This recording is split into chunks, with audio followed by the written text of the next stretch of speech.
ट्रेनें हम सब देखते हैं, रोज़ी दिखती हैं, पटरियों पर दौड़ती हुई, स्टेशनों से गुजरती हुई। लेकिन क्या कभी ये ख्याल आता है कि इनको चलाने के पीछे कितनी विशाल और उलझी हुई दुनिया काम करती है?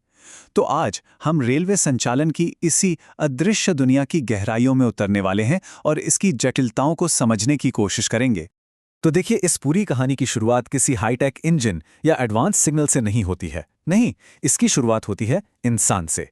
क्योंकि असल में ये पूरा का पूरा विशाल सिस्टम उन लोगों के कंधों पर टिका है जो जबरदस्त तनाव, लंबे काम के घंटों और अनियमित शेड्यूल से जूझते हैं।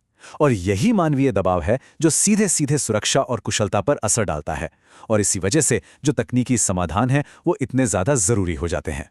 तो बात करते हैं नेटवर्क प्रभाव की। देखिए, एक कर्मचारी पर जो दबाव है ना, वो सिर्फ वहीं तक नहीं रुकता। रेलवे एक बहुत बड़ा नेटवर्क है, इतना बड़ा कि एक छोटी सी भी समस्या, मतलब जरा सी भी गड़बड़, पूरे सिस्टम में एक लहर की तरह फैल सकती है। और पता है, इसी को कहते हैं नेटवर्क प्रभाव। तो चलिए जरा समझते हैं कि यह असल में काम कैसे करता है। हाँ, तो सवाल यही है कि भाई इतनी विशाल चीज के प्रदर्शन को आखिर मापा कैसे जाए। मतलब ये सिर्फ एक ट्रेन की रफ्तार की बात तो है नहीं। हमें पूरे नेटवर्क को एक इकाई, एक यूनिट की तरह देखना पड़ता है। और सोचिए, जब हम अलग अलग देशों के रेलवे सिस्टम की आपस में तुलना करते हैं, तब तो ये काम और भी ज्यादा पेचीदा हो जाता है। अब जरा इस चार्ट पर नजर डालिए। ये है 2017 का यूरोपियन रेलवे परफॉर्मेंस इंडेक्स। इसमें देखिए, स्विट्जरलैंड, डेनमार्क, फिनलैंड, ये सब देश एकदम टॉप पर हैं। क्यों? क्योंकि ये उपयोग की तीव्रता, सर्विस की क्वालिटी और सेफ्टी, मतलब तीनों ही पैमानों पर शानदार काम कर रहे हैं। और वहीं दूसरी तरफ बुल्गारिया और रोमानिया जैसे देश हैं जो काफी पीछे रह गए हैं। तो ये हमें साफ साफ दिखाता है कि एक ही महाद्वीप पर भी रेलवे मैनेजमेंट के स्तर में कितना बड़ा, मतलब जमीन आसमान का फर्क हो सकता है। देखिए, समय पर चलना एक बात है, लेकिन असली चुनौती तब आती है जब कुछ गलत हो जाता है।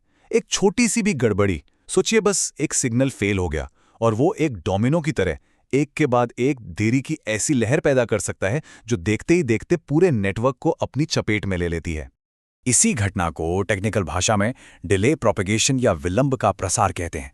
ये बिल्कुल एक स्नोबॉल की तरह है। सोचिए, एक ट्रेन में हुई छोटी सी देरी से ये शुरू होता है और फिर लुढ़कते लुढ़कते एक विशाल बर्फीले गोले में बदल जाता है, जिससे रास्ते में आने वाली दर्जनों दूसरी ट्रेनें भी प्रभावित हो जाती हैं। सच कहूं तो रेलवे मैनेजमेंट के सबसे मुश्किल पहलुओं में से ये एक है। तो अब इस डिले प्रोपेगेशन से निपटने के लिए मैनेजर्स को लगातार मुश्किल फैसले लेने पड़ते हैं। ये एक बहुत ही नाजुक संतुलन साधने जैसा है। एक ऐसा बैलेंस जहां हर मिनट उन्हें ऐसे लक्ष्यों के बीच चुनना पड़ता है जो अक्सर एक दूसरे के एकदम उलट होते हैं। और यहीं पर रेलवे मैनेजमेंट का वो केंद्रीय संघर्ष साफ नजर आता है। एक तरफ है समय की पाबंदी को ज्यादा से ज्यादा बढ़ाना, मतलब यात्रियों के लिए ट्रेनें तेजी से चलानी है, टाइम पे पहुंचानी है। लेकिन दूसरी तरफ है ऊर्जा के इस्तेमाल को कम करना, क्योंकि ज्यादा रफ्तार का सीधा मतलब है ज्यादा ईंधन की खपत और ज्यादा ऑपरेशनल कॉस्ट। तो सवाल यही है कि चुने तो क्या चुने, समय या पैसा?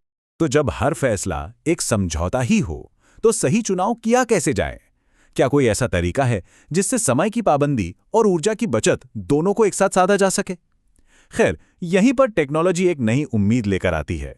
तो ये समाधान क्या है? ये है डेटा चालित रेलमार्ग।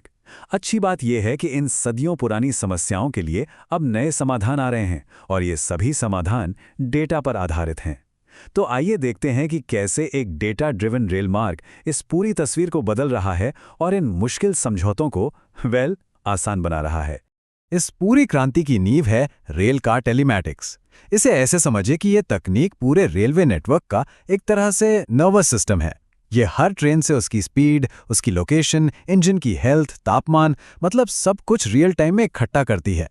और यकीन मानिए, इस डेटा के बिना कोई भी स्मार्ट मैनेजमेंट मुमकिन ही नहीं है।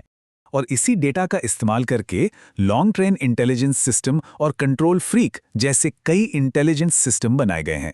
अब अगर टेलीमैटिक्स नेटवर्क का नर्वस सिस्टम है, तो ये सिस्टम उसके दिमाग की तरह काम करते हैं।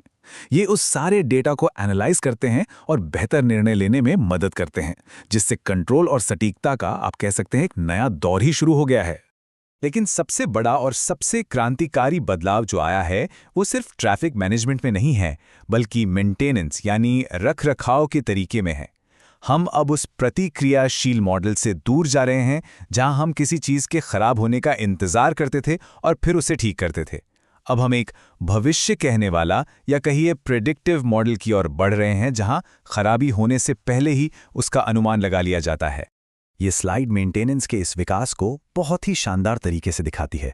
देखिए, पहले हम रिएक्टिव थे, मतलब कुछ टूट गया तो उसे ठीक कर दिया। फिर हम प्रिवेंटिव या निवारक बने, यानी एक तय शेड्यूल पर मेंटेनेंस करते थे, भले ही उसकी ज़रूरत हो या ना हो। लेकिन अब एआई और वाइब्रेशन मॉनिटरिंग जैसे डेटा के साथ हम प्रिडिक्टिव यानी भविष्य कहने वाले बन गए हैं।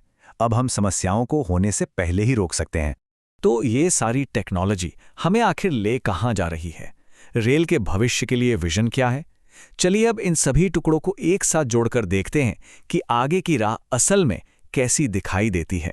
याद है हमने कहाँ से शुरू किया था? उन कर्मचारियों पर पड़ने वाले भारी दबाव से। तो इस नई टेक्नोलॉजी का अंतिम लक्ष्य सिर्फ ट्रेनों को तेज चलाना या लागत कम करना नहीं है। नहीं, इसका असली लक्ष्य है एक ऐसा सिस्टम बनाना जो ज़्यादा भरोसेमंद हो, पर्यावरण के लिए ज़्यादा टिकाऊ हो और सबसे ज़रूरी बात, जो अपने मानव ऑपरेटरों पर पड़ने वाले बोझ को कम करे। तो हम इस एक विचार के साथ इस चर्चा को समाप्त करते हैं।